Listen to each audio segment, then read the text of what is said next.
Hello friends, welcome to my channel. मैं निहारिका खंडेलवाल एक बार फिर से आप सभी लोगों के सामने लुइस एल हे की प्रसिद्ध पुस्तक you can heal your life के चैप्टर 4 के साथ प्रस्तुत हूँ। चैप्टर 1 में जहाँ हमने देखा कि लेखिका का क्या विश्वास है, दूसरे चैप्टर में उन्होंने बताया कि हमारी क्या समस्याएं हैं, और तीसरे चैप्टर में उन्होंने बताया कि ये समस्याएं आती कहाँ से हैं, उसका रूट कॉज क्या है। और अब इस अगले चैप्टर में उन्होंने ये बताया है कि ये जो समस्याएं हैं जिन पे विश्वास कर लेते हैं, जो हमारा बिलीफ बन जाती हैं, क्या ये वाकई में सच है? क्या ये सच है? वो कहती हैं कि इस बात के दो उत्तर हो सकते हैं, हाँ या ना। अगर आप इसे सच मानना चाहते हैं तो ये सच है। अगर आप मानना चाहते हैं कि ये सच नहीं है तो वह सच नहीं है। गिलास आधा भरा भी है और आधा खाली भी है, यह आपके दृष्टिकोण पर निर्भर करता है। वास्तव में ऐसे अरबों विचार हैं जो हम सोच सकते हैं। हम में से अधिकतर लोग उसी प्रकार से सोचते हैं जिस प्रकार से हमारे माता पिता सोचते थे, लेकिन हमें ऐसा करते रहने की ज़रूरत नहीं है। ऐसा कोई लिखित कानून नहीं है जो कहता है कि हम केवल एक तरीके से ही सोच सकते हैं। मैं जो भी विश्वास करना चाहती हूँ वह मेरे लिए सच हो जाता है। आप जो भी विश्वास करना चाहते हैं वह आपके लिए सच हो जाता है। हमारे विचार पूरी तरीके से भिन्न हो सकते हैं। हमारे जीवन और अनुभव पूरी तरह भिन्न हैं। हम जो भी विश्वास करते हैं वह हमारे लिए सच होता है। अगर आपको अचानक एक आर्थिक संकट का सामना करना पड़ता है तो किसी न किसी रूप में आपको ऐसा लग सकता है कि आप अमीर बनने के लायक ही नहीं हैं। आप कर्जों और ऋणों में यकीन रखते हैं। यदि आप ये मानते हैं कि कोई भी अच्छी चीज़ हमेशा के लिए नहीं रहती, तो शायद आप ये मान लें कि ज़िंदगी आपके लिए मुसीबतें पैदा कर रही है। अगर आप कोई रिश्ता बनाने में सफल नहीं होते तो शायद आप ये मान सकते हैं कि कोई मुझे प्यार नहीं करता या मैं प्यार करने के लायक नहीं हूँ। शायद आप अपनी माँ की तरह दबने से डरते हैं, या शायद आप सोचते हैं कि लोग मुझे चोट पहुँचाते हैं। यदि आपकी सेहत अच्छी नहीं है तो ऐसा सोच सकते हैं कि हमारे परिवार में सब बीमार रहते हैं, या आप मौसम के शिकार हैं। या शायद मैं दुख उठाने के लिए ही पैदा हुआ हूँ, या एक के बाद एक परेशानियाँ आती हैं। या आप में कोई और भी विश्वास हो सकता है। हो सकता है कि आपको खुद अपने बिलीफ के बारे में पता ही ना हो। अधिकतर लोग वास्तव में जानते ही नहीं हैं कि उनके मन में क्या चल रहा है। उन्हें सिर्फ आउटर सर्कमस्टांसेस ही नज़र आते हैं। जब तक कि कोई आपको आपके एक्सटर्नल एक्सपीरियंसेस को बता नहीं देता और आपके अंदरूनी विचारों के बीच के संबंध को नहीं दिखाता, तब तक जीवन में आप पीड़ित ही बने रहते हैं। वो कुछ समस्याओं के बारे में बताती हैं और बताती हैं कि उसके पीछे विचार क्या है। जैसे कि एक समस्या हो सकती है आर्थिक संकट। उसके पीछे का विचार उन्होंने बताया कि मैं अमीर बनने योग्य नहीं हूँ। दूसरी समस्या कोई मित्र ना होना। इसके पीछे का विचार हो सकता है कि कोई मुझे प्यार नहीं करता। काम में समस्याएं। इसके पीछे का विचार हो सकता है कि मैं उतना अच्छा नहीं हूँ। हमेशा दूसरों को खुश करना। इसके पीछे का विचार हो सकता है कि मैं कभी सफल नहीं होता। समस्या जो भी हो, एक प्रकार से के विचार से ही आती है और विचारों को बदला जा सकता है। यदि आप नहीं जानते कि कौन से विचार आपकी समस्याओं का कारण है, तो आप सही स्थान पर हैं, क्योंकि यह पुस्तक इसलिए ही तैयार की गई है कि वे आपके कारण क्या हैं, आपकी समस्याओं के, इसको खोज पाए। अपने जीवन की समस्याओं पर नज़र डालें।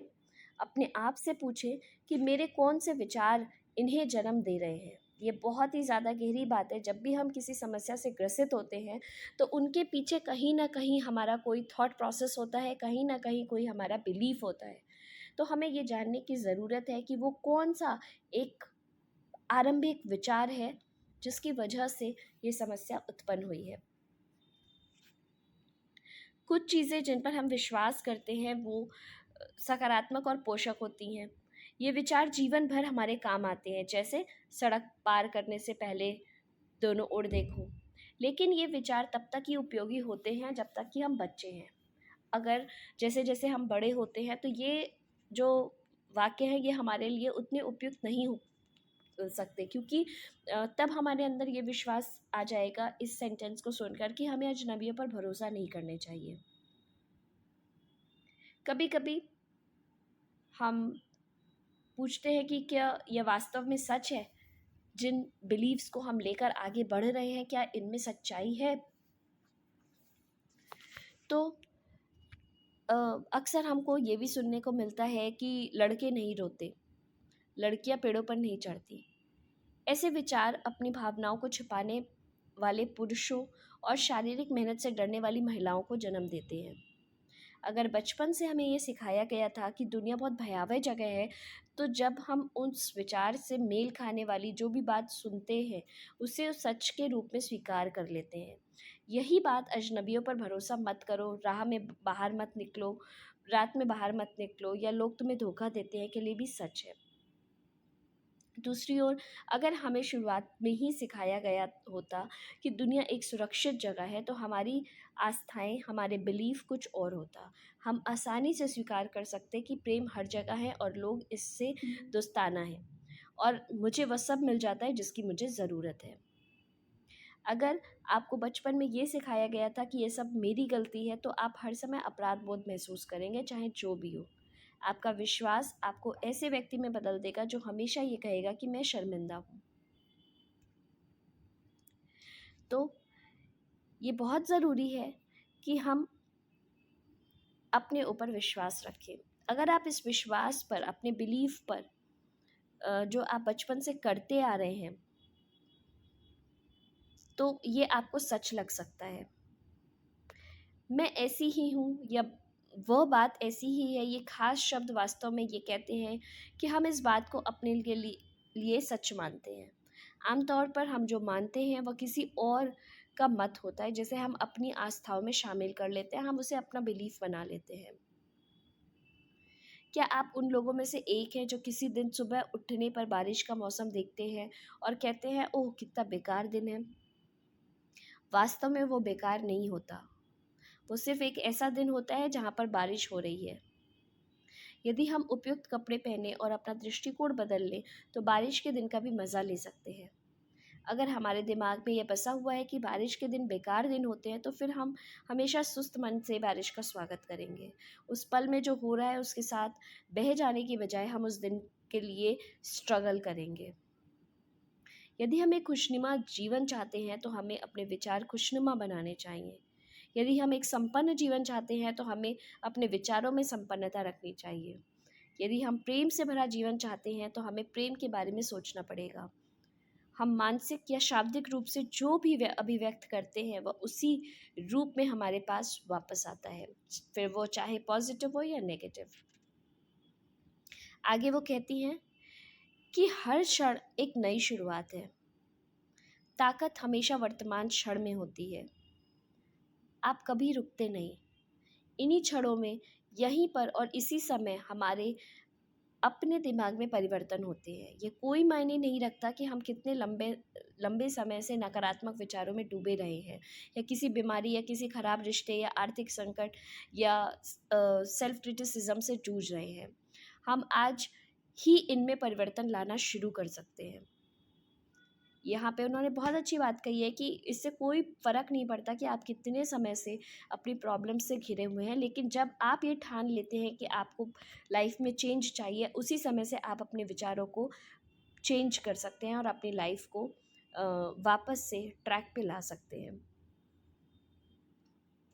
अतीत के आपके विचारों और विश्वासों ने इस क्षण को और इस क्षण तक हर क्षण को बनाया है।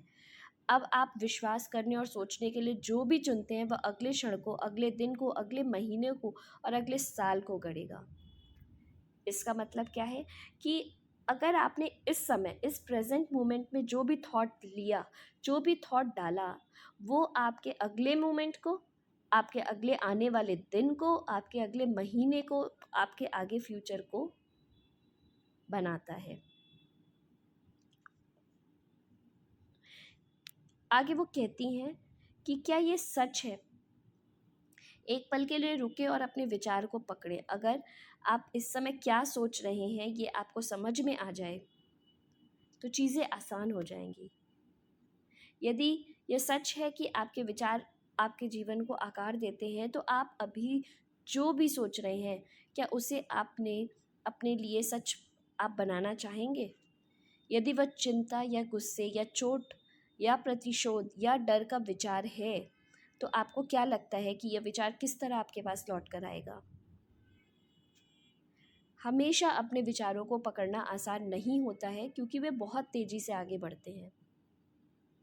हम एक बात को सोचते हैं और उसके पीछे ही बहुत अनगिनत कहानियां बनाने लग जाते हैं, जबकि वास्तव में ऐसा सच नहीं होता है। यदि आप खुद को किसी प्रकार के नेगेटिव वर्ड्स बोलते हैं, सुनते हैं, तो रुक जाइए। उस वाक्य को बदल दीजिए या उसे छोड़ दीजिए। आप उन्हें यह भी कह सकते हैं कि get out, I don't need you.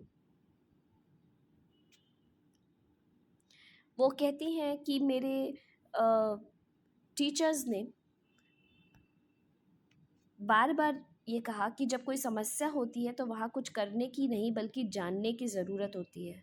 हमारा दिमाग हमारा भविष्य तय करता है। जब हमारे वर्तमान में कुछ ऐसा होता है जो अवांछित है, तो हमें उस स्थिति को बदलने के लिए अपने दिमाग का प्रयोग करना चाहिए और हम उसी पल उसे बदलना शुरू कर सकते हैं। यह मेरी गहरी इच्छा है कि आपके विचार कैसे काम करते हैं। यह विषय स्कूल में पढ़ाया जाने वाला पहला विषय होना चाहिए। वो कहती हैं कि मुझे कभी समझ नहीं आया कि बच्चों को लड़ाई की तिथियां याद कराने का क्या महत्व है, यदि यह अपनी मानसिक ऊर्जा को नष्ट करने की तरह है। इसकी बजाय हमें उन अधिक महत्वपूर्ण विषय को पढ़ाना चाहिए कि जैसे मस्तिष्क कैसे काम करता है, पैसे को कैसे संभालें, आर्थिक सुरक्षा के लिए धन का निवेश कैसे करें, कैसे अभिभावक बने, अच्छे रिश्ते कैसे बनाएं और आत्मसम्मान व आत्मगौरव को कैसे बढ़ाया जाना चाहिए, इसे बरकरार कैसे रखना चाहिए।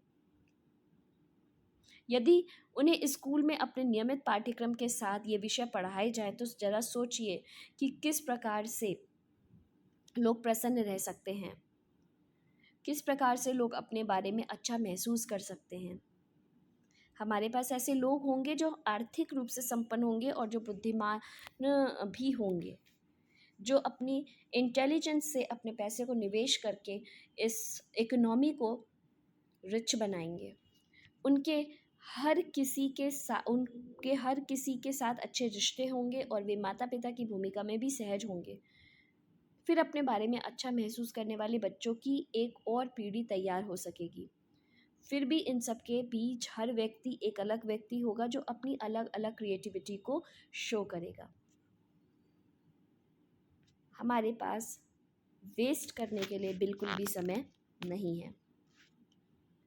तो यहाँ पर लुइस एल हे ने बहुत अच्छे से समझाया है इस चैप्टर में कि किस तरीके से हमें अपने विचारों को कंट्रोल करना है और उन बिलीव्स को तोड़ना है, उन बिलीफ पैटर्न्स को तोड़ना है जो हम सच मानते आ रहे हैं, जो कि वास्तव में सच नहीं है, और वो हमारे लाइफ को किस तरीके से अफेक्ट करते हैं।